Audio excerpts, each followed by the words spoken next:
தஆலா தன்னுடைய திருமறையிலே சொல்லுகிறான். 7வது அத்தியாயம் 178வது வசனத்தில் அல்லாஹ் தஆலா குறிப்பிடுகிறார், மை யஹ்தி அல்லாஹு ஃபஹுவல் முஹ்தி ஃபமை யுதில் ஃபஉலாயிக ஹுமுல் காஷிரூன்.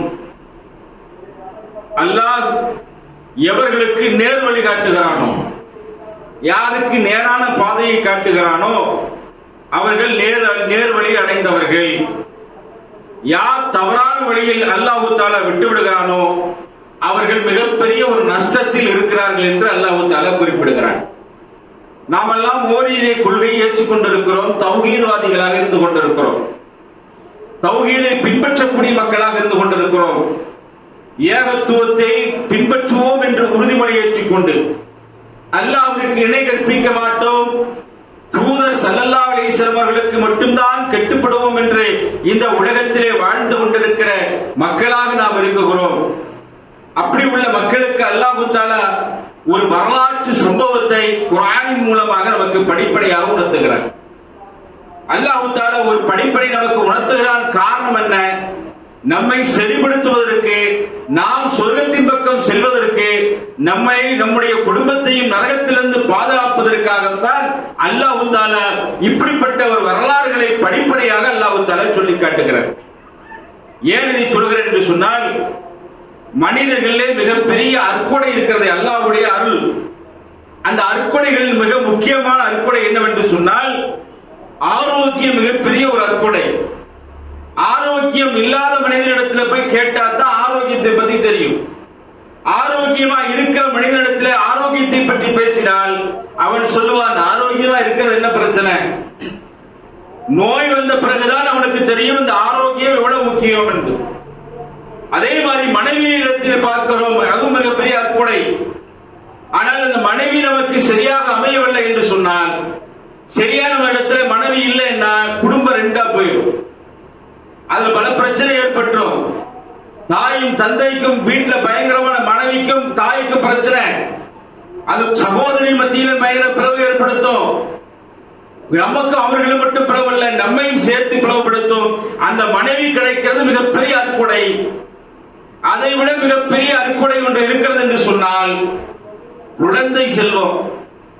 இந்த குழந்தை செல்வம் இல்லாதவர்களுக்கு போய் குழந்தையை பற்றி கேட்டீர்கள் என்று சொல்வார்கள், நமக்கு குழந்தை எல்லாம் கொடுத்திருக்கலாம், அல்லாஹ் மிகப்பெரிய அற்புடை. இது குழந்தை கிடைப்பது என்பது மிகப்பெரிய அற்புடை.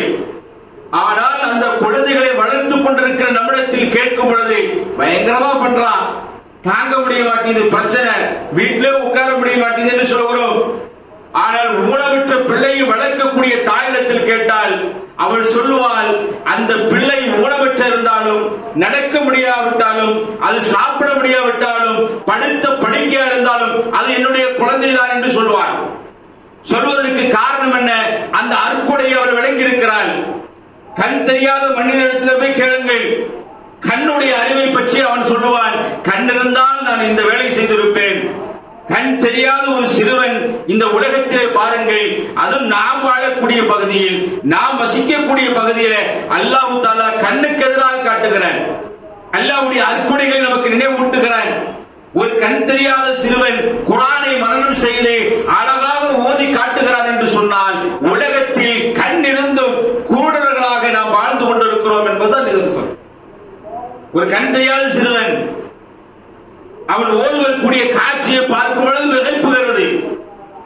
கண் தெரியாத ஒருவர் குர்ஆனை நாம் திரட்டுவது கிடையாது. ஆனால் கண் தெரியாத ஒருவர் குர்ஆனுடைய அந்த எழுத்தினுடைய வடிவத்தை வைத்து இந்த வசனம் இதை சொல்லுகிறது என்று அந்த கண்ணுடைய அற்கொடை பற்றி அவன் சொல்லுகிறான். அந்த கண்ணிலிருந்து நாம் குருடர்களாக இன்றைக்கு இருந்து கொண்டிருக்கிறோம். அல்லாஹ்வை பற்றி, அல்லாஹ்வுடைய அற்கொடைகளை பற்றி உலகம் பேசுகிறது, பல வரலாறுகள் பேசுகிறது. கையில்லாத மனிதத்தை கேட்டால் தான் கையை பற்றி அவனுக்கு தெரியும். காலில்லாத மனிதனை பற்றி கேட்டால் அவனுக்கு காலில்லாத சொல்லுவான். இதயத்தில் ஓட்டை இருந்தால் அல்லது கண் பார்வையில் சில பிரச்சனைகள் இருந்தால், உடலில் ஏதாவது ஒரு பிரச்சனை ஏற்பட்டால் மனிதன் துவண்டு விடுவான். அந்த அற்கொடைகளை பற்றி எண்ணி பார்ப்பான். இறைவன் அல்லாஹ் எனக்கு வழங்கியிருந்தால், பொருளாதாரம் அல்ல, செல்வம் அல்ல, உடலில் ஏதாவது பாதிப்பு ஏற்பட்டால் அல்லாஹ் எனக்கு இந்த ஆரோக்கியத்தை அற்கொடையாக வழங்கியிருந்தால் அந்த அற்கொடையினால் நான் சந்தோஷம் அடைந்திருப்பேன் என்று அல்லாஹ்வை விதைத்து பேசக்கூடிய வரலாறுகளை நாம் பார்க்கிறோம். ஏன் இதை சொல்கிறேன் என்று சொன்னால், உலகத்தில் வாழக்கூடிய மனிதர்களுடைய நிலை இது. ஆனால் தௌஹீதவாதிகளாக இருக்கக்கூடிய நம்மிடத்தில் என்ன நிலை இருக்க வேண்டும்? நாம் எப்படி நினைத்து பார்க்க வேண்டும்? முஸ்லிமாக வாழ்ந்து முஸ்லிமாக மரணிக்கக்கூடிய இந்த அற்கொடை இருக்கிறது, இந்த அற்கொடை தான் நமக்கு தேவை. ஏன்னு சொன்னால், முஸ்லிமா இருக்கிறோம், முஸ்லிமா வாழ்றோம், பிறக்கும் பொழுது முஸ்லிம், மரணிக்கும் பொழுது நம்முடைய நிலை எப்படி இருக்கிறது என்பது தெரியாது. சமீபத்திலே நடந்த ஒரு நிகழ்வை நினைவூட்டுகிறேன். ஆலிம் படித்த ஒரு பெண்மணி, மதரசாவில் 3 வருஷம் படிச்ச பிள்ளை, வீடியோ பார்த்த அந்த கோபத்துடைய வெளிப்பாடு, பிள்ளைகளை நாம் எப்படி உருவாக்குகிறோம் என்பது தெரியாமல் நடந்து கொண்டிருக்கிறோம். எப்படிப்பட்ட நிலை தெரியுமா? 3 வருடம் ஆலிம் படித்த பிள்ளை மதரசாவில் தியாகம் பண்ணி பல சின்னங்களுக்கு சகித்து 3 வருடம் படித்து பிள்ளைகளுக்கு பாடம் நடத்தக்கூடிய ஒரு பெண் உஸ்தாபி மற்ற வணக்க ஸ்தலத்தில் வேற ஒரு அந்நிய ஆணோடு கழுத்தில் கட்டக்கூடிய காட்சியை பார்க்கிறோம். இஸ்லாத்துக்கு முரண்பட்ட ஒரு நிலை. இது என்ன காரணம்? முஸ்லீமாக வாழ்வது பெருசல்ல, மரணிக்கும் பொழுது முஸ்லீமாக மரணிக்க வேண்டும். அல்லாஹ்வுடைய தூதருடைய வாழ்க்கையில் பாருங்கள், நபிகள் நாயகம் ஸல்லல்லாஹு அலைஹி வஸல்லம் அவர்கள் பிறக்கும் பொழுது தந்தை இல்லை. பிறக்கிறப்பவே ரசூலுல்லாஹ் அத்தாய் கிடையாது. பிறக்கும் பொழுது பிறந்த உடனேயே 6 வருடத்துக்கு பிறகு தாயும் இழக்கிறார் ரசூலுல்லாஹ். அதற்கு பிறகு ரசூலுல்லாஹ்வை யார் பார்ப்பது? ரசூல் ஸல்லல்லாஹு அலைஹி வஸல்லம் அவர்களை பார்ப்பதற்காக தன்னுடைய பாட்டனார் அப்துல் முத்தலிபுடைய வளர்ப்பின் கீழ் வளர்க்கப்படுகிறார். ஒரு காலத்துக்கு பிறகு அப்துல் முத்தலிப் மரணிக்கப்படுகிறார். வளர்த்தால மரணிச்சாச்சு.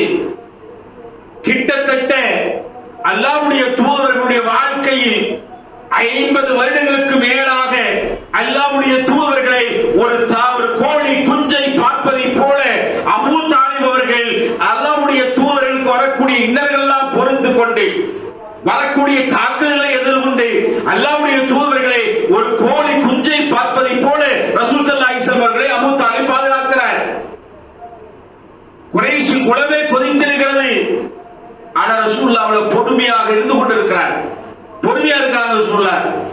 அதற்கு காரணம் என்ன? எதிரிகள் தாக்க வந்தாலும் அபூ தாலிபை பார்த்துவிட்டு செல்வார்கள். அப்படிப்பட்ட கொஞ்சை போல வளர்த்திய அந்த அபூ தாலிப் மரண நேரத்தில் இருக்கிற நேரத்தில் ரசூலுல்லாஹ் பக்கத்தில் உட்கார்ந்து கேட்கிறார், என்னை சின்ன வயசுல இருந்து எங்க அத்தாவை நான் பார்க்கல, எங்க அம்மாவுடைய வளர்ப்பு வளரல, உங்களுடைய வளர்ப்பின் கீழ் வந்தேன். நான் தந்தையாக உங்களைத்தான் பார்க்கிறேன், தாயாக பார்க்கிறேன். பெரியத்தா நீங்க எல்லாம் ஒண்ணுதான். ஆனா இப்படி உங்களை பார்க்கிறனே, உங்களை பார்க்கிற எனக்கு இவ்வளவு பெரிய பாக்கியம் கிடைத்திருக்கிறது. ஆனால் நீங்கள் லா இலாஹ இல்லல்லாஹ் ஏற்றுக்கொண்டால் அல்லாஹ் உங்களுக்கு சொர்க்கத்தை வழங்குவார், எனக்கும் மன நிம்மதி இருக்கும் என்று அவர் சொல்லுகிறார். எனக்கு கண்குளிர்ச்சி ஏற்படும், என்னை பாதுகாத்தீர்கள், நீங்கள் நரகத்திற்கு போவது எனக்கு முடியல, ஏற்றுக்கொள்ள முடியல, அல்லாஹ்வை ஏற்றுக்கொள்ளுங்கள், அல்லாஹ்வுடைய தூதர் என்று நான் ஏற்றுக்கொள்ளுங்கள் என்று சொல்லுகிறார். அவர் மறுக்கிறார். மரணிச்சார். நபி யூசுப் அலைஹிஸ்ஸலாம், நபிமார்களை எடுத்துக் கொள்ளுங்கள். யூசுப் அலைஹிஸ்ஸலாம் அவர்கள் இருக்கிறார்கள். சின்ன வயசுல யூசுப் அலைஹிஸ்ஸலாம் அல்லாஹ் தஆலா கொடுத்ததிலே மிகப்பெரிய அற்புத அழகுதான். உலகத்தில் அவ்வளவான ஒரு அழகு அல்லாஹ் தஆலா அற்புதையா கொடுத்துட்டான். அவ்வளவு அழகு. யாக்கூப் அலைஹிஸ்ஸலாம் மற்ற பிள்ளைகளை விட யூசுப் அலைஹிஸ்ஸலாம் மீது அதிகமாக பாசம் வைக்கிறார். இதை பார்த்து மற்ற சகோதரர்கள் பொறுத்துக் கொள்ளாமல் ஒரு நாள் அழைத்துக் கொண்டு போகிறார்கள். அழைத்துக் கொண்டு போற வழியில் யூசுப் அலைஹிஸ்ஸலாம் அவர்களை ஒரு கிணற்றுக்குள் தள்ளிவிட்டு யாக்கூப் அலைஹிஸ்ஸலாம் இடத்தில் சொல்கிறார்கள், நம்முடைய சகோதரர் இறந்து விட்டார், ஓனாய் பிடித்து சென்றது என்று சொல்கிறார். ஒரு காலத்துக்கு பிறகு அந்த சிறையிலிருந்து வியாபார கூட்டம் யூசுப் அலைஹிஸ்ஸலாமை மேலே அழைத்து சென்று அடிமையாக வைக்கிறார்கள். எகிப்துக்கு செல்கிறார். எகிப்தில் அடிமையாக இருக்கிறார், சிறைப்படுத்தப்படுகிறார், சிறையில் இருக்கிறார். சிறைப்படுத்தி சிறையில் இருந்து அல்லாஹ் தஆலா அவருடைய இஸ்ஸத்தை உயர்த்துகிறார். எந்த சிறையில் இருக்கிறாரோ, எந்த நாட்டில் சிறைப்படுத்தப்பட்டாரோ அதே நாட்டில் அதே நேரத்தில் அமைச்சராகிறார். ஒரு கட்டத்தில் யூசுப் அலைஹிஸ்ஸலாம் அது மட்டுமல்ல, கனவுகளுக்கு விளக்கம் சொல்லக்கூடிய அல்லாஹ் மிகப்பெரிய அற்புதம் வழங்கியிருந்தான். அதுதான் ஒரு சிறையிலிருந்து வெளிவருவதற்கு காரணம். அப்படி சிறையிலிருந்து வெளிவந்த பிறகு யூசுப் அலைஹிஸ்ஸலாம் அவர்கள் பாருங்கள், சுப்ஹானல்லாஹ், ஆட்சி அல்லாஹ் தஆலா கொடுக்குகிறார். எந்த சிறைப்பட்டாரோ அதே நாட்டை ஆளுகிறார் யூசுப் அலைஹிஸ்ஸலாம். எந்த சகோதரர்கள் கிளத்தி தள்ளினார்களோ அதே சகோதரர்களை அல்லாஹ் கொண்டு வந்து சேர்க்குகிறார். யார்கிட்ட கொண்டு வந்து சேர்க்கிறார்? யாரெல்லாம் கிளத்தி தள்ளினார்களோ, யாரெல்லாம் மரணித்து என்று சொன்னார்களோ அவரிடத்திலே கொண்டு வந்து சேர்த்து அல்லாஹ் தஆலா ஒப்படைக்குகிறான். அப்படி எல்லா நிகழ்வும் நடத்தக்கூடிய அந்த யூசுப் அலைஹிஸ்ஸலாமுடைய கடைசி பிரார்த்தனை, யூசுப் என்ற அத்தியாயம் இருக்கும், அதில் கடைசியா பாருங்க, அவர் செய்த பிரார்த்தனை, அல்லாஹ் எல்லாம் கொடுத்த, ஆனால் மரணிக்கும் பொழுது நான் முஸ்லீமாக மரணிக்க வேண்டும், முஸ்லீம் அல்லாத நாம் மரணித்து விடக்கூடாது. கேட்ட துவா, யாரும் இறை தூதர் கேட்ட துவா. அதே போல பாருங்கள், இப்ராஹிம் அலைஹிஸ்ஸலாம் அவரும் தன்னுடைய பிள்ளைகளை அழைத்து சொல்கிறார், மக்களே யாரை வணங்க போகிறீர்கள்? யாரப்போ வணங்க போறீங்க? நான் உங்களை வளர்த்துட்டேன், சொல்லிட்டேன், யார் வணங்க போறீங்க? அவர்கள் எல்லாம் சொல்ல வார்த்தை, லா இலாஹ இல்லல்லாஹ், நீங்கள் யாரை அல்லாஹ் என்று சொன்னீர்களோ அவர்களை தான் வணங்குவோம். யாக்கூப் அலைஹிஸ்ஸலாம் அப்படித்தான். உலகத்தில் எல்லா நபிமார்களும் தன்னுடைய மரண நேரத்திற்கு முன்பாக அல்லாஹ்வை பற்றி அஞ்சினார்கள். அல்லாஹ்விற்காக தன்னுடைய மார்க்கத்தை என்ன செய்தார்கள்? உயிர் தியாகம், உயிரை அர்ப்பணிக்கும் பொழுது கூட தன்னுடைய ஈமான் சரியா இருக்கணும். நாம் மரணிக்கும் பொழுது ஈமானோடு மரணிக்க வேண்டும் என்று அல்லாஹ் தஆலா குறிப்பிடுகிறார். நாம இன்றைக்கு ஒரு வரலாற்றை பார்க்க போகிறோம். அல்லாஹ் தஆலா குறிப்பிடுகிறார், உலகத்தில் மனுஷன் அல்லாஹ் தஆலா நேரடியா அல்லாஹ்வுடைய அத்தாட்சிகளை நேரில் பார்த்து மிகைத்து போய் வரலாறுகளில் பார்க்கிறோம். ஆனா அல்லாஹ் தஆலா ஒரு அத்தாட்சி ஏற்படுத்தி அற்கொடை வழங்கி அதில் வழிதவறிய மனிதனை பற்றி அல்லாஹ் தஆலா சொல்லுகிறார். எப்படிப்பட்ட மனிதர்? அல்லாஹ் தஆலா குறிப்பிடுகிறார். 7வது அத்தியாயம், குர்ஆனை பரட்டி பாருங்கள், தஃசீரை விளக்கி பாருங்கள். குர்ஆன் அல்லாஹ் குறிப்பிடுகிறான், 7வது அத்தியாயம் 175 வசனம், பல்ஹாம் என்ற ஒரு மனிதனை பற்றி அல்லாஹ் தஆலா சொல்லுகிறார். பல்ஹாம்னா யார்? எப்படிப்பட்டவர்? மிகப்பெரிய சிறந்த ஆளில். அந்த ஊரில் யாருடைய ஆட்சி, யாருடைய காலத்தில் வாழ்கிறார் என்றால் மூசா அலைஹிஸ்ஸலாமுடைய காலத்தில் வாழ்ந்திருக்கிறார். மூசா அலைஹிஸ்ஸலாம் உயிரோடு இருக்கும் பொழுது வாழ்ந்தவர். மூசா அலைஹிஸ்ஸலாம் அவர்களை நேரில் போய் நின்று அவரிடத்தில் பேசும் பொழுது சொல்லுவாராம், எனக்காக துவா செய்யுங்கள் பல்ஹாம் அல்லாஹ்விடத்தில். எவ்வளவு பெரிய ஆளில்! வரலாற்றிலே நிஹாயா என்ற கிதாபிலே குறிப்பிட்ட துறவின்னு சொல்லப்படுது. ஒரு காலத்தில் துறவி இருந்திருக்கலாம்.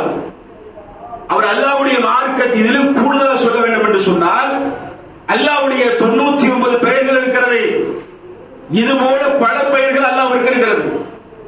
அதுல ஒரு பெயரை அல்லாஹ் தஆலா இந்த பல்ஹாமுக்கு அல்லாஹ் தஆலா கற்றுக் கொடுத்தான். பல்ஹாமுக்கு அல்லாஹ் கற்றுக் கொடுத்தான். அந்த பெயரை சொல்லி அவர் பிரார்த்தனை செய்தார். பல்ஹாம் அவர்கள் இந்த அல்லாஹ்வுடைய கண்ணியமான பெயரை பிரார்த்தனை செய்தால் அல்லாஹ்வுடைய பிரார்த்தனையை எந்த திரையிலும் ஏற்றுக்கொள்வான். இதை விட பெரிய கூட என்ன வேணும் உலகத்துல? நான் கேட்கிற பிரார்த்தனை அல்லாஹ் ஏற்றுக்கிட்டாலே எவ்வளவு பெரிய விஷயம். டைரக்டா பதில் கொடுக்கிறான், அதை விட பெரிய அற்புதம் என்ன இருக்க முடியும்? பல்ஹாம் அவர்கள் அல்லாஹ் தஆலா குறிப்பிடுகிறான், வஅத்லு அலைஹி நபஅ அல்லதி ஆதைனாஹு வஆதைனா வனஸ்ரஹ மின்ஹா வஅத்பஹு ஷைத்தான வகான மினல் ஆஃபிஈன். நபியே, உங்களுக்கு எல்லாத்துக்கும் சொல்லுகிறான் அல்லாஹ். நபியே, ஒரு மனிதனை பற்றி நீங்கள் சொல்லுங்கள், மக்களுக்கு சொல்லுங்கள். அவனுக்கு அல்லாஹ் தஆலா எப்படி கொடுத்தான்னா, நாம் அத்தாட்சிகளை கொடுத்திருந்தோம். உலகத்தில் எல்லாத்தையும் விட பெரிய அத்தாட்சிகளை அவனுக்கு நாம் கற்றுக் கொடுத்தோம். அவனுக்கு அல்லாஹ் கற்றுக் கொடுத்தான். அந்த கற்றுக் கொடுத்ததுடைய விளைவு என்ன ஆயிடுச்சுன்னு சொன்ன, அவன் அதை விட்டு நழுவி விட்டான். நம்முடைய அத்தாட்சி எல்லாம் கொடுத்து அவனை ஒய்யாரமா உட்கார வச்சிருந்தோம். அவன் என்ன செய்து விட்டான் என்றால், என்னை மாறு செய்து விட்டான், மறுத்து விட்டான், நழுவி விட்டான் என்று அல்லாஹ் தஆலா குறிப்பிடுகிறான். சைத்தானை பின்பற்றி விட்டான். எப்படி பின்பற்றினா? மூசா அலைஹிஸ்ஸலாம் இருக்கிறாங்க, அல்லாஹ் தஆலா வஹி இறக்கிறார். வஹி இறக்கி என்ன செய்யறான்னா, மூசாவே பல்ஹாம்ட்ட போங்க, பல்ஹாம்ட்ட போய் அவர்கிட்ட போய் சொல்லுங்க, இந்த தேசத்துக்கு போய் அழைப்பு பணி செய்ய சொல்லுங்க அல்லாஹ் சொல்லிட்டான். பல்காமும் போறாரு, மனுஷன் தானே. அவர்கள் என்ன செய்யற, அல்லாஹ்வுடைய மார்க்கத்தை சொல்வதற்காக ஒரு நாட்டுக்கு போகிறார். நேரா போயாச்சு. போன உடனேயே அங்க பாருங்க, அங்க இருக்கிற மக்களுடைய நிலை என்ன, எந்த கொள்கையை பரப்ப வந்தாரோ அதற்கு நேர்மாற்றமான கொள்கையும் மோசமான நிலைப்பாடு உள்ளவர்கள், ரொம்ப கேவலமா நடக்கக்கூடியவர்கள். மூசா அலைஹிஸ்ஸலாம் வந்து தெரிஞ்சிருச்சு, பல்காம் ஆலிம் மக்களுக்கு அழைப்பு பணி செய்யத்தான் வந்திருக்கான்னு தெரிஞ்சிருச்சு. அந்த மக்கள் எல்லாம் என்ன சொல்கிறார் என்றால், பல்காம் நீங்க சொல்றது உண்மை, ஆனா எங்களால பின்பற்ற முடியாது, எங்களால பின்பற்ற முடியாது. ஆகையினால நீங்க என்ன செய்யுங்கன்னா, ஒரே ஒரு விஷயத்தை பின்பற்றுங்க. உங்களுக்கு பொருள் வேணும், நாங்க தரோம், காசு தரோம், காசை தந்து என்ன செய்கிறோம், உங்களுக்கு என்னென்ன வஸ்துக்கள் வேணும் வாங்கிங்க, என்ன வேணுமானாலும் தரோம். ஆனால் சத்தியத்தை எங்ககிட்ட டிமாண்ட் வந்து செய்யக்கூடாது, சொல்லக்கூடாது, நாங்க என்ன செஞ்சாலும் கண்டுக்க கூடாது. அங்கே என்ன செய்வார்கள், விபச்சாரத்திலே மூழ்கி கிடப்பார்கள் அந்த மக்கள். அந்த பல்காமிடத்திலே சொல்கிறார்கள், அந்த மக்கள் சொல்கிறார், ஒரு அழகான மனைவி நாங்கள் உங்களுக்கு ஒரு பெண்ணை திருமணம் முடிச்சு வைக்கிறோம், அந்த பெண்ணோடு நீங்கள் வாழுங்க, உங்களுக்கு என்ன வேணும் செய்யணும் அப்படின்னு சொல்லுகிறார். அந்த நேரத்தில் பல்காம் என்ன நினைக்கிறாருன்னா, ஒரு வாழ்க்கை வேற, மக்கள் எல்லாம் வருவார்கள். ஒரு தேசத்தில் இருந்தால் அந்த தேசத்தில் என்ன செய்யறார், மழை பெய்யல வச்சுங்க, அல்லாஹ்வுக்கு அவர் கொடுத்த அருள் இருக்கிறது, பெயர் சொல்லி அழைக்கிறது. அந்த கண்ணியமான அல்லாஹ்வுடைய பெயரை சொல்லி அழைத்து துவா செய்தால் அல்லாஹ் மழையை பொழிய வைப்பான். யாராவது அந்த நாட்டின் மீது போர் நடக்க வராங்கன்னு வச்சுங்களேன், அல்லாஹ்விடத்து மக்கள் போய் பல்காம் அல்லாஹ்விட கேளுங்க, துவா செய்தால் அந்த போரை நடக்காமல் அவர்கள் எதிரிகளை தாக்க விடாமல் அந்த நாட்டை அல்லாஹ் பாதுகாப்பான். இப்படிப்பட்ட வசதி பெற்ற ஒரு துறவியாக ஆலிமாக அந்த மக்களிடத்தில் இருக்கிறார். இது நான் சொல்லவில்லை, அல்லாஹ் சொல்லுகிறான். இந்த மனிதனை உலகத்தை அல்லாஹ் நினைவூட்டுகிறான். இப்படி எல்லாம் கொடுத்தவரு அங்கிருந்த வாழ்க்கை வேற, இங்குள்ள வாழ்க்கை வேற. மனைவி சந்தோஷமான வாழ்க்கை, பொருளாதாரம் மிக பெரிய பொருளாதாரம். அங்க அழைப்பு பணி அல்லாஹ் கேட்டா கொடுத்துருவான். இங்க நேர் மாற்றம் பார்க்கிற ஒரு கட்டத்துக்கு மேல எப்படி போயிடுறாருன்னா, ஒரு மனைவி ஒரு பெண்ணை திருமணம் முடிச்சவர் தினந்தோறும் ஒரு பெண்ணோடு வாழ்கிறார். எப்படி அப்பாஸ் அல்லாஹு இந்த குர்ஆனுடைய வசனத்திற்கு விளக்கம் கொடுக்கிறார். இப்னு கஸீர் என்ற கிதாபில் தஃப்சீர்ல விளக்கம் கொடுக்கிறார். இந்த மனிதர் என்ன செய்கிறார் என்றால், தினந்தோறும் ஒரு பெண்ணோடு வாழ்கிறார். அல்லாஹ் என்ன செய்கிறான், மூசா அலைஹிஸ்ஸலாம் அவர்களுக்கு வஹி இறக்குகிறான். மூசா, நம்ம அனுப்பின ஆடு ரொம்ப மோசமா நடக்கிறான், ஆகையால அந்த நாட்டின் மீது நீங்கள் போர் தொடுத்து விடுங்கள் என்று அல்லாஹ் தஆலா கட்டளையிட்டான். மூசா அலைஹிஸ்ஸலாம் படையை திரட்டிட்டு வர்றாங்க. படையை திரட்டிட்டு வர நேரத்தில் அந்த நாட்டு மக்கள் பல்காமை வழிகட்ட நிலைக்கு அனுப்பிய அந்த மக்கள் எல்லாம் பல்காவிடத்தில் போகிறார்கள். பல்காம், மூசா வந்துட்டாரு, படையை திரட்டிட்டு, நாமெல்லாம் சாக போறோம், நாமெல்லாம் மௌத்தா போறோம்.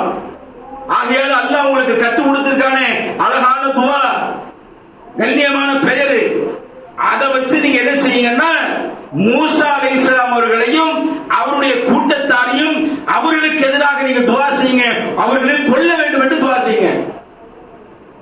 பல்காம் கேட்கிறாரு, யாருக்கு எதிராக பிரார்த்தனை? அவர் அல்லாஹ்வுடைய தூதர், நான் சாதாரண மனிதன், எப்படி நான் அவர்களுக்கு எதிராக துவா செய்ய முடியும், எப்படி நான் கேட்க முடியும் அப்படின்னு கேட்கிறார். அவங்க மக்கள் சொல்றாங்க, நீ மட்டும் அல்லாஹ்விடத்துல கேட்கலன்னு வச்சுக்கோ, பிரார்த்தனை பண்ணல, நாய் அடிக்கிற மாதிரி உன்னை கல்லால் அடித்து நாங்களே கொலை செய்து விடுவோம். அல்லாஹ் குறிப்பிடுகிறார். அல்லாஹ் அது வசனத்திலே விளக்குகிறான் பாருங்கள். நாய் எப்படி ஆலிம், அவர் நாட்டில் ஆலிம், இவர் பெரிய இடத்தில் எல்லாம் உயர்த்தி வைத்தான். மார்க்கத்தை பின்பற்றாமல் உலகத்துடைய மோகத்திற்கு பின்பற்றியதனால் அல்லாஹ் கொடுத்த வெகுமதி என்ன? அந்த மக்களே சொல்கிறார்கள், உன்னை நாயை எப்படி அடிப்போமோ அதுபோல கல்லால் அடித்து உன்னை கொலை செய்து விடுவோம். பல்காம் வேற வழி இல்லை, அடிச்சு கொண்டுடுவாங்க. ஒரு கழுதை வைத்திருந்தார், ஒரு மலைக்கு மேல கழுதையை உழைத்துக் கொண்டு செல்கிறார். அல்லாஹ் தஆலா குறிப்பிடுகிறார் பாருங்க, வலவு ஷிஅனா லரஃபஅனா பிஹி வலக்கின் அக்லது இலல் அர்த் வமதஉஹா மாஹு வமஸலல் கமஸலில் கல்ப். அல்லாஹ் குறிப்பிடுகிறான், நாயோடு உதாரணம் காட்டுகிறான் பல்காமை. உயர்த்தி வைத்த ஒரு மனிதனை அல்லாஹ் தஆலா சொல்கிறான் கல்வி நாய் என்று அல்லாஹ் குறிப்பிடுகிறான். எப்படி குறிப்பிடுகிறான்? இன்னா தஹது அலைஹி வயல்மசு தர்கஹு வல்யல்ஹசு ذلك مثل القوم الذين كذبوا بآياتنا فأقصصي والكثاث لعلكم يتفكرون. நாம் எல்லா அத்தாட்சி பல்காமுக்கு கொடுத்திருந்தோம். அவன் அந்த மக்களுடைய பின்பற்றி ஏற்றுக்கொண்டு போனா, மேல மலைக்கு மேல ஏறிட்டா, மலைக்கு மேல ஏறி நின்று என்ன செய்கிறான் என்று பிரார்த்தனை செய்கிறான். யா அல்லாஹ், பிரார்த்தனை கையேந்துகிறான். கையேந்துகிற நேரத்தில் பாருங்கள், கையேந்து கேட்கிறான், யா அல்லாஹ், இந்த மூசா அலைஹிஸ்ஸலாம் அவர்களையும் அல்லாஹ் அப்படி மாத்தறான், நாக்க மாத்தறான். நாய் மாதிரி நாக்கு வந்துச்சு, நாய் மாதிரி அல்லாஹ் வச்சுட்டான். கமஸலில் அல்லாஹ் குறிப்பிடுகிறான். எப்படி சொல்கிறான் பாருங்கள், வமஸலஹு கமஸலில் கல்பி, நாய்க்கு உதாரணமாக்கிட்டான். எப்படி துஆ செய்யறான்? யா அல்லாஹ், எல்லாரும் மக்கள் எதிர்பார்த்து கையேந்தி நிற்கிறார்கள். அந்த மக்கள் எல்லாம் நமக்கு எதிராக பல்காம் என்ன செய்கிறார்? நம்மை காப்பாற்ற போகிறார். அந்த நேரத்தில் பல்காமும் அல்லாஹ்விடத்தில் கையேந்துகிறார், மக்களுக்காக பிரார்த்திப்பதற்காக. அந்த நேரத்தில் பாருங்கள், அல்லாஹ் நாக்க மாத்தறான். யா அல்லாஹ், மூசாவையும் மூசாவுடைய கூட்டத்தாரையும் நீ பாதுகாப்பாயாக, என்னையும் இந்த மக்களையும் அழித்து விடுவாயாக என்று பிரார்த்திக்கிறார். மக்கள் எல்லாம் வெகுத்து வந்து போறாங்க. என்னடா பிரார்த்தனை பண்ற என்று அல்லாஹ் தஆலா எப்படி சொன்னானோ அதே போல கல்லால் அடித்து பல்காமை கொலை செய்கிறார்கள், அடித்து கொள்ளுகிறார்கள். அடிக்கிற நேரத்தில் பல்காம் சொல்கிறார், வல்லாஹி, நான் உண்மையாக சொல்கிறேன், நான் உங்களுக்கு எதிராக பிரார்த்திக்கவில்லை, நான் கையை உயர்த்தி அல்லாஹ்விடத்தில் கேட்கிறேன். அல்லாஹ் இந்த நாக்கை மாற்றிவிட்டான், இந்த நாக்கு மாறியது, ஆகையால் நான் தவறு செய்யவில்லை என்று சொல்கிறார். ஒரு மனிதனுடைய வாழ்க்கை யதார்த்தத்தை நினைத்து பாருங்கள். உலகத்தில் வாழ்வது சிறந்ததல்ல, மரணிக்கும் பொழுது உண்மை உள்ள முஸ்லீமாக, அல்லாஹ்விற்கு கட்டுப்பட்டவர்களாக அல்லாஹ் இந்த உலகத்திலே மாற்றி அமைக்க வேண்டும். அல்லாஹ்விற்கு கட்டுப்பட்டவர்களாக மரணிக்க வேண்டும். லா இலாஹ இல்லல்லாஹ்வோடு மரணிக்க வேண்டும். உலகத்திலே பார்க்கிறோம், நிறைய சம்பவங்கள் இருக்கிறது. இதே ஜும்மா மேடை, இதே ஒரு ஜும்மா மேடையில் ஒரு மௌலவி உரை நிகழ்த்தி கொண்டிருக்கிறார். தௌஹீதை பேசக்கூடிய ஒரு மௌலவி, கேரளாவை சேர்ந்தவர், பேசிக் கொண்டிருக்கிற நேரத்தில் சுப்ஹானல்லாஹ் மெம்பர்ல பேசிக்கிட்டு இருக்கிறாரு. அல்லாஹ் உயிரை கைப்பற்றுகிறான். அப்படி உயிரை கைப்பற்றுகின்ற நேரத்தில் அவர் சொன்ன வார்த்தை அஷ்ஹது அல்லா இலாஹ இல்லல்லாஹ் என்று சொல்லி அப்படியே மரணிக்கிறார். நினைத்து பாருங்கள், கலிமாவை சொல்வதற்கு ஞாபகம் வரணுமா? ஃபிரௌன் சொன்னான், உலகத்தை அல்லாஹ் என்று சொன்னவன், அன ரப்புக்குமுல் ஆலா என்று சொன்னவன், நான் தான் இறைவன் என்று சொன்னவன், எனக்கு அல்லாஹ் மிகப்பெரிய அற்புதத்தை, இரண்டாக மக்களை கொண்டெடுப்பேன் என்று சொன்னவன், அகந்தையில் திரிந்தவன். அவன் சொல்லுகிறான், அல்லாஹ் அவனை மரணிக்கிற நேரத்தில் அன முஸ்லீம் என்று சொல்லுகிறான். அல்லாஹ் ஏற்றுக்கொள்ளவில்லை. எத்தனை பேர்களை நினைத்து பாருங்கள். வரலாறு நெடுக அல்லாஹ் தஆலா காட்டுகிறான், வரலாற்றை சொல்லி காட்டுகிறான், அந்த மனித சமூகத்திற்கு சொல்லி காட்டுகிறான். நினைத்து பாருங்க, ரசூலுல்லாஹ் காலத்தில் இப்படி ஒரு மனிதர் இருந்தார் பாருங்க. அக்ஸாம் என்று சொல்லக்கூடிய ஒரு மனிதர், மிகப்பெரிய கவிஞர். அந்த கவிஞர் என்ன செய்யறாருன்னா, அவள் மக்காவுல அவருடைய கவிதை எப்படி இருக்கும்னா, அறிவார்ந்த கவிதையா இருக்கும். அவருடைய பேச்சை கேட்பதற்கு அவ்வளவு பெரிய அற்புதம். அவரை வரவேற்பதற்கு மிகப்பெரிய பட்டாளம் இருக்கும். இப்படிப்பட்ட பட்டாளங்களை வைத்துக் கொண்டு அறிவோடு இருக்கக்கூடியவருக்கு ஒரு நாள் நமக்கு அவருக்கு தோன்றியது, நாம் சத்திய பாதை இல்லை, தவறான பாதையில் இருந்து கொண்டிருக்கிறோம், ஆகையால் நாம் இஸ்லாத்தை ஏற்றுக்கொள்வோம் என்று மக்காவை நோக்கி வருகிறார். ஆனால் மக்காவில் அல்லாஹ்வுடைய தூதர் ஸல்லல்லாஹு அலைஹி வஸல்லம் அவர்கள் இல்ல. ரசூலுல்லாஹ் மதீனாவுக்கு ஹிஜ்ரத் போயிட்டாங்க. அந்த நேரத்தில் மக்காவுக்கு வந்தார். மக்காவுக்கு வந்தா ரசூலுல்லாஹ் இல்ல. அப்ப அபூ சுஃபியானை சந்திக்கிறார்.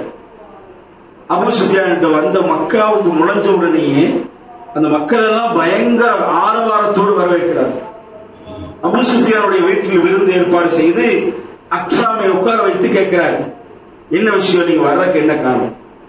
அவர் சொல்லுகிறார், முகமது நபி என்று ஒருத்தர் முகமது என்று இருக்கிறார், அவர் நபி என்று சொல்லுகிறார், அல்லாஹ் ஒருவன் தான், அவனை தவிர வேறு யாரும் இல்லை என்று சொல்லுகிறார். அந்த மார்க்கத்தை ஏற்றுக்கொள்வதற்காக வந்திருக்கிறார். சொன்ன உடனேயே அபூ சுஃபியான் அவர்கள் சேர்க்கிறாரு, நீங்க எப்படிப்பட்ட கொள்கையில் இருந்தவர், உங்களுடைய தந்தை எப்படிப்பட்ட கொள்கை, நீங்கள் போய் இந்த மார்க்கத்தை ஏற்றுக்கொள்கிறீர்களா? அவர் சொல்லுகிறார், நான் உங்களை விட அறிவார்ந்தவன், எல்லா கல்வியும் கற்றுக்கொண்டவன், எனக்கு தெரியும் எது சிறந்தது என்று. ஆனால் முஹம்மது நபி அவர்கள் சொல்லக்கூடிய கொள்கை சரியானது, அந்த கொள்கையை ஏற்றுக்கொள்வதற்காக வந்திருக்கிறேன். உடனே சொல்லுகிறார் அபூ சுஃபியான், நீங்க மது பிரியர், கவிஞர்கள் அன்றைக்கு மதுவை விரும்புவார்கள், இவர் மது அதிகமா குடிப்பார். அவர்கிட்ட கேட்கிறாரு, நீங்க மது பிரியரு, இஸ்லாத்துக்கு போனா மது குடிக்க கூடாதுன்னு சொல்லுவாங்க, என்ன செய்ய போறீங்க? எப்படி எல்லாம் தடுக்கிறார் பாருங்க. அவர் சொல்லுகிறார், நான் மதீனாவுக்கு போறேன், ரசூலுல்லாஹ்வுடைய கையை பிடித்து இஸ்லாத்தை ஏற்றுக் கொள்கிறேன், மது தானே, மதுவை தானே குடிச்சேன். அவர் சொல்லுகிறார், மது குடிக்க கூடாதுன்னு சொல்லுவார்கள் அவர்கள், மது அவருடைய மார்க்கத்தில் தடை, நீங்க எப்படி குடிக்காம இருக்க போறீங்க? உடனே அவர் சொல்லுகிறார், சாக்கடை தண்ணி இருக்குல்ல, அதை குடிச்சு நான் வாழ்ந்துக்கிறேன், மது குடிச்சுதான் வாழணும் இல்ல, சாக்கடை தண்ணி இருக்கு, அதை குடிச்சு வாழ்ந்துக்கிறேன் சொல்லுகிறார். என்னடா இப்படி சொல்றாரு? அப்புறம் சொல்லுகிறார், இவர் விபச்சாரத்திலே மூழ்கி இருந்தவர், அவர் இஸ்லாத்தை ஏற்றுக்கொள்வதற்காக வர்றாரு. அவரிடத்தில் சொல்லுகிறார், விபச்சாரம் செய்யக்கூடாது என்று அவர்கள் சொல்லுவார்கள், எப்படி நீங்க இருக்க போறீங்க? அவர் சொல்லுகிறார், நான் வயது முதிர்ந்தவன், இதுக்கு மேல் நான் எப்படி போய் உறவாடுவது, எப்படி போய் இருக்க போறேன், அதெல்லாம் எனக்கு தேவையில்லை, நான் எப்படியாவது போய் வாழ்ந்து கொள்கிறேன் என்று சொல்லுகிறார். இப்படி சொன்ன மனுஷன் மதுவுக்கு பதிலாக சாக்கடை தண்ணியை குடித்துக்கிறேன் சொன்னவர், இப்படி சொன்ன ஒரு மனிதர் கடைசியா அபூ சுஃபியான் சொல்லுகிறார், உங்களுக்கு 100 சிவப்பு ஒட்டகம் தரேன், 100 சிவப்பு ஒட்டகம் தரேன், இங்கிருந்து உங்க நாட்டுக்கு போயிருங்க, யமனுக்கு போயிருங்க, மதீனாவுக்கு வர வேண்டாம், நீங்க இஸ்லாத்தை ஏற்றுக்கொள்ள கூடாது, அடுத்த வருஷம் நீங்க இஸ்லாத்தை ஏத்துக்குங்க, இந்த வருஷம் வேண்டாம், அதுக்கு பதிலாக 100 ஒட்டகம் தரேன். அந்த 100 சிவப்பு ஒட்டகம் என்பது BMW காருக்கு பாருங்க, 100 காருக்கு சமம். 100 காரு ஒருத்தருக்கு அன்பளிப்பா கொடுத்து போன்னு சொன்னா என்ன இருக்கும்? அப்படி ஒரு அன்பளிப்பு கிடைக்குது. பார்க்கிறாரு, பார்த்து விட்டு நினைக்கிறார், 100 சிவப்பு அடுத்த வருஷம் வருவோமே, ஏற்றுக்கொள்வோமே, 100 சிவப்பு ஒட்டகத்தோடு மகிழ்ச்சியோடு செல்கிறார். பொருளாதாரம் கொடுத்து சந்தோஷத்தோடு போகிறார். போற நேரத்தில் யமன்ல போய் சேருகிறார், மரணிக்கிறார். இஸ்லாத்தை ஏற்றுக்கொள்ளல, வந்த நோக்க இஸ்லாத்தின் பக்கம் வந்தது இஸ்லாத்தை, ஆனால் போனது எங்க? போனது குஃபரத்தில் போய் மரணிக்கிறார். நினைச்சு பாருங்க, எப்படிப்பட்ட நிலை, எப்படிப்பட்ட நிலை அல்லாஹ் தஆலா உருவாக்கி இருக்கிறான். உலகத்தில் எல்லா விஷயத்தையும் விட இந்த பொருளாதாரம் நம்மளை மிகைத்து விடுகிறது, அவளை மிகைத்து விடுகிறது, தொழுகை பக்கம் செல்லாமல் தடுக்குகிறது. காரணம் இந்த பொருளாதாரம். பொருளாதாரம் தேவை, மனிதன் வாழ்வதற்கான பொருளாதாரம் தேவை. மிகப்பெரிய அளவுக்கு பொருளாதாரம் மனுஷனுக்கு தேவையில்லை. அல்லாஹ் படைத்த நோக்கத்தை இந்த உலகத்தை மறந்து வாழ்கிறோம். அல்லாஹ் இந்த உலகத்தில் எதுக்காக படைச்சிருக்கிறான்? 24 மணி நேரம் இருக்குது. அந்த 24 மணி நேரத்தில் தொழுகிற நேரம் 1 மணி நேரம், 5 வக்து. அந்த 5 வக்து தொழ முடியாதவர்களாக 23 மணி நேரம், 24 மணி நேரம், முடிஞ்சா 1 மணி நேரம் எக்ஸ்ட்ரா எங்கேயாவது கடன் வாங்கியாவது என்ன செய்வோம்? ஓடக்கூடிய நிலை இன்றைக்கு இருக்கிறது. அல்லாஹ்வை மறந்து எப்படி நமக்கு இஸ்லாம் என்ற ஹிதாயத்து கிடைக்கும், நேர்வழி கிடைக்கும்? எப்படி கலிமாவோட மௌத்தா போக போறோம்? லா இலாஹ இல்லல்லாஹ் தெரியாத, நாவுக்கு வராத, சொன்னா அல்லாஹ் ஏத்துக்குவானா? நீங்க லா இலாஹ இல்லல்லாஹ்னு சொல்லிட்டு ஒருத்தர் மரணிச்சுட்டானா அல்லாஹ் ஏத்துக்க போறானா? நம்முடைய உள்ளத்தில் வைத்திருக்கிறோம், லா இலாஹ இல்லல்லாஹ் சொல்லிட்டு அல்லாஹ் நம்மை ஏத்துக்குவான், நம்மளை அல்லாஹ் தஆலா சொர்க்கத்துக்கு அழைச்சிட்டு போயிடுவான். இந்த லா இலாஹ இல்லல்லாஹ் சொல்வது எப்படி இருக்கணும்?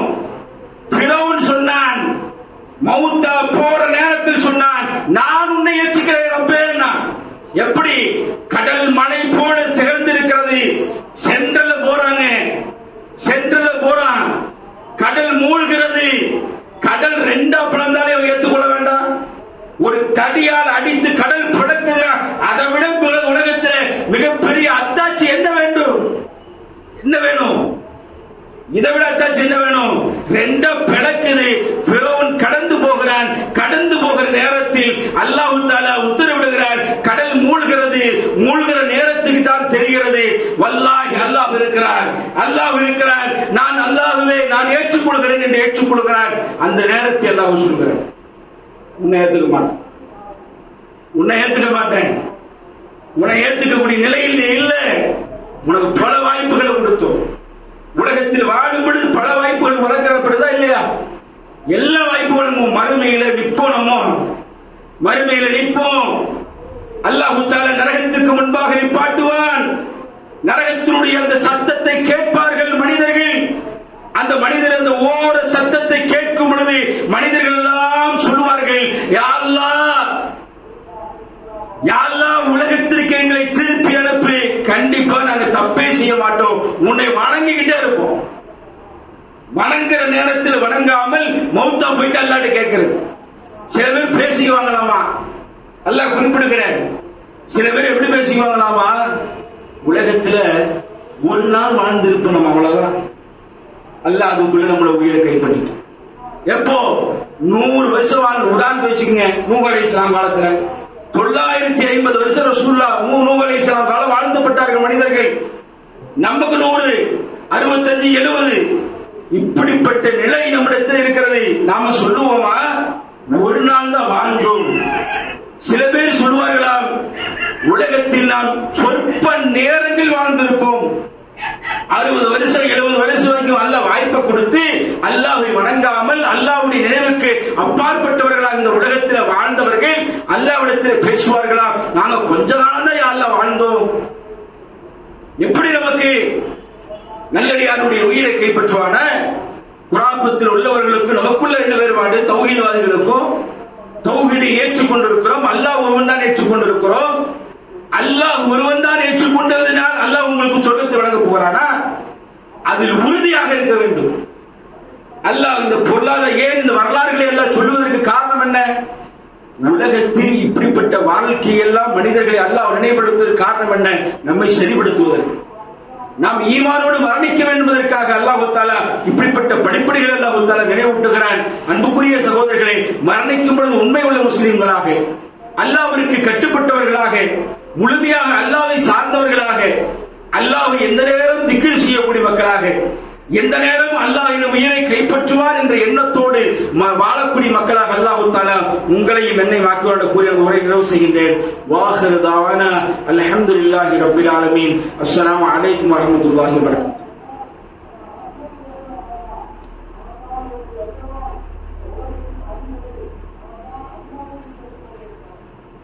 அஸ்ஸலாமு அலைக்கும் வரஹ்மத்துல்லாஹி வபரகாத்துஹு. அன்புக்குரிய சகோதரர்களே, சகோதரிகளே, அல்லாஹ் தஆலா புனிதமிகு இந்த முஹர்ரமுடைய மாதத்தில் நாம் எல்லாம் இருக்கிறோம். இந்த முஹர்ரம் மாதம் அல்லாஹ் தஆலா 4 மாதங்களை குறிப்பிடுகிறார். அந்த ஒரு மாதம் தான் 4 மாதங்கள் சொல்லக்கூடிய அந்த 4 மாதம் அர்பா, துல்ஹஜ், துல்காய்தா, ரஜப், முஹர்ரம். இப்ப நாம இருக்கக்கூடியது முஹர்ரமுடைய மாதத்தில். இந்த முஹர்ரமுடைய மாதத்தில் 2 நோன்பு ரசூலுல்லாஹ் வலியுறுத்துகிறார். யூதர்கள் ஒரு நோன்பு கடைபிடிப்பார்கள். ஆனால் ரசூல் ஸல்லல்லாஹு அலைஹி வஸல்லம் அவர்கள் அந்த ஒரு நோன்பை பிடிக்கிற நேரத்தில் சொல்கிறார்கள், அடுத்த வருடம் நான் உயிரோடு இருந்தால் கண்டிப்பாக பிறை 9ம் பிறை 10ம் நான் நோன்பு வைப்பேன், ஆஷூராவுடைய நோன்பு. ஏன் இந்த நோன்பை வைக்கிறார்கள்? உலகத்தில் தான் இறைவன் என்று அல்லாஹ்வுடைய அத்தாட்சிகளை மறுத்து வாழ்ந்த ஃபிரௌன் அழிக்கப்பட்ட ஒரு நாள். இந்த நோன்புக்கான நன்மை என்ன? ஒரு ஆண்டு பாவங்களை அல்லாஹ் தஆலா மன்னிக்கிறார். அப்ப ரசூல் ஸல்லல்லாஹு அலைஹி வஸல்லம் அவர்கள் இந்த நோன்பை வலியுறுத்தி சொல்லி இருக்கிறார்கள். ஆஷுரா நோன்பை நோற்றிருக்கிறார்கள். ரசூலுல்லாஹ் அடுத்த வருஷம் உயிரோடு இருந்திருந்தால் கண்டிப்பாக பறை 9 என்ன செய்திருப்பார்கள்? நோன்பு வைக்கக்கூடியவர்களாக இருந்திருப்பார்கள். பண்பான சகோதரர்களே, இந்த முஹர்ரம் மாசத்துல அல்லாஹ்விற்கு பிடித்தமான மாதம், அல்லாஹ் விரும்பக்கூடிய ஒரு மாதம். இந்த மாதத்தில் இந்த நோன்புக்கான பரிகாரத்தை அல்லாஹ் தஆலா நமக்கு வலியுறுத்தி சொல்லுகிறார். ஆகையால் இந்த நோன்பு வரக்கூடிய நாளை சனிக்கிழமை, ஞாயிற்றுக்கிழமை பிறை 9 பிறை 10 நோன்பு வைக்குமாறு ரசூலுல்லாஹ் நமக்கு சொல்லியிருக்கிறார். அப்ப அந்த நோன்பை கடைபிடிப்பவர்களாக இருக்க வேண்டும். அல்லாஹ்விடத்தில் அதிகமாக பிரார்த்தனை செய்யக்கூடிய மக்களாக இருக்க வேண்டும். அன்பார்ந்த சகோதரர்களே, ஒரு விஷயத்தை நினைவுபடுத்த வேண்டும் என்பதற்காக நினைவுபடுத்த இந்த பள்ளிவாசலை இன்று வரைக்கும் கிட்டத்தட்ட 45 பிள்ளைகள் படித்துக் கொண்டு இருக்கிறார்கள். மார்க்கத்தை தெரிந்து கொண்டு இருக்கிறார்கள். இங்கே பணி செய்வது 3 பேர்கள் வேலை செய்கிறாங்க. அந்த 3 பேர்கள் அல்லாஹ்விற்காக செய்கிறோம். இந்த வேலை மட்டுமல்ல, மற்ற நேரங்களில் இபாதத்து, மார்க்க விஷயங்கள் கேட்பது, இந்த மாதிரி நிகழ்வு நடந்து கொண்டிருக்கிறது. ஆனால் இதற்கு எல்லாம் தேவை என்னன்னா பொருளாதாரம். இந்த பொருளாதாரத்தை ஒவ்வொரு ஜும்மாக்களையும் நினைவுபடுத்துகிறோம், வலியுறுத்துகிறோம், போன்ல தொடர்பு கொள்ளுகிறோம். அப்படி போன்ல தொடர்பு கொள்ளும் பொழுது சில சகோதரர்கள் அதற்கு முன்பாகவே நடந்து கொள்கிறார்கள். முன்பாகவே என்ன செய்கிறார்கள்? முன்கூட்டியே கொடுத்து விடுகிறார்கள். சில சகோதரர்கள் இந்த வேலை ஏண்டா எடுத்தோம் அப்படின்னு நினைக்கக்கூடிய அளவிற்கு நடக்கப்படுது. இந்த வேலை ஏன் எடுத்து நடத்துகிறோம் என்ற எண்ணம் தோன்றப்படுகிறது. காரணம் என்னன்னா, அவ்வளவு பின்னோக்கி சொல்லக்கூடிய வார்த்தைகள், போன் பண்ண அதுக்கான ரெஸ்பான்ஸ் கொடுக்காம, போன் எடுக்காம ஒரு நிலைக்கு தள்ளப்படுகிறது.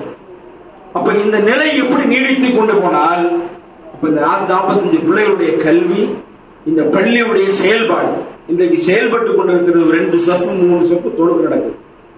இது நடக்கிறதுக்கு காரணம் என்ன? நீங்க செய்யக்கூடிய இந்த பொருளாதாரம். அப்ப அந்த பொருளாதாரத்தை நாம் நிப்பாட்டி வைத்தால், அதை தியாகம் செய்யாமல் முற்படாமல் இருந்தால், இது யாருடைய வீடு? இந்த வீடு செயல்படும் அல்லாஹ்வுடைய வீடு.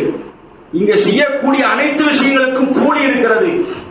அனைத்து நீங்க செய்யக்கூடிய உதவிகளுக்கும் அல்லாஹ்விடத்தில் மிகப்பெரிய அந்தஸ்து இருக்கிறது. அன்புக்குரிய சகோதரர்களே, இது வலியுறுத்தி மனவருந்தி சொல்லக்கூடிய ஒரு நிகழ்வாக இருக்கிறது. ஆகையால் இன்ஷா அல்லாஹ் உங்களுக்கு அழைப்பு வந்தால் அதற்கான முக்கியத்துவத்தை கொடுங்கள், அதற்கான வழிமுறை ஏற்படுத்துங்கள் என்று சொல்லிக்கொண்டு முடித்து, மறுமையில் உயர்ந்த ஜன்னத்தை அடையக்கூடிய மக்களாக உயிர் பிரிகின்ற நேரத்தில் அல்லாஹ்வை புகழ்ந்த வண்ணத்தில், அல்லது அல்லாஹ்வை நினைவு செய்யக்கூடிய நிலையில், அல்லது அல்லாஹ்வை வணங்கி கொண்டிருக்கிற நிலையில், அல்லாஹ்வை பிரார்த்தனை செய்யக்கூடிய நிலையில், நம்முடைய பாவத்தை மன்னிக்கக்கூடிய நிலையில் நம்முடைய மரணங்கள் அமைய வேண்டும். அப்படிப்பட்ட மக்களாக அல்லாஹ் தஆலா உங்களையும் என்னையும் ஆக்கிவிட கூறிய எனது உரை நிறைவு செய்கின்றேன். வாஹிரு தாவானா அல்ஹம்துலில்லாஹி ரப்பில் ஆலமீன். அஸ்ஸலாமு அலைக்கும் வரஹ்மத்துல்லாஹி வபரகாத்துஹு.